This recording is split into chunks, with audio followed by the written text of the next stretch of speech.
सखरन Pakistan peoples party के ज़िले सदर मोहम्मद सालिम ज़रदारी चयो आहे त सियासत ऐं सहाफ़त चोली तामन जीअं आहिनि हिक ॿिए लाइ ईअं चइजे त लाज़िम आहे त हू सखरन प्रेस क्लब में नवनि चूंडिजी आयल उहिदेदारनि खे मुबारकूं ॾियण वक़्तु ॻाल्हाए रहियो हो। हुन जो त सखरन प्रेस क्लब जे साख ॿुधल आहे, हुननि जो किरदारु हमेशह मिस्बत रहियो आहे। पीपी जे ज़िले general secretary Ali Haidar Shah ॻाल्हाईंदे चयो त असां सखरन प्रेस क्लब जी सहाफ़त ते फ़ख्रु कंदा आहियूं त हिन इदारे जी सहाफ़त क़ाबिल तारीफ़ आहे जेका भताखोरी ऐं ॿ नंबरीअ जे पाछे खां घणो परे आहे। हुन वधीक चयो त सखरन प्रेस क्लब जी सहाफ़त खे हमेशह गैर जानिबदार ॾिठो आहे। हिते हर पार्टी खे संदन कम मूजिबि कवरेज ॾिनी वेंदी आहे। उन खां अॻु सखरन प्रेस क्लब जे सदर मीर मोहम्मद कीरियो आयल महिमाननि खे आजाणो पेश कयो।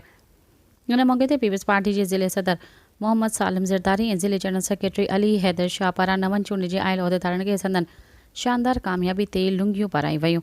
तक़रीब में मोहम्मद हयात खाके भट्टो, फरहान खान लगारी, दरिया खान ज़रदारी, मुनीर अहमद अब्बासी, अल्लायार खोखर, अताउल्ला रिंद, मोहम्मद अली मल्हा पिणु मौजूद हुआ। आख़िरन में सखरन प्रेस क्लब जे जनरल सेक्रेटरी ग़ुलाम हैदर सोलंगी आयल महिमाननि जो शुक्रिया अदा कयो।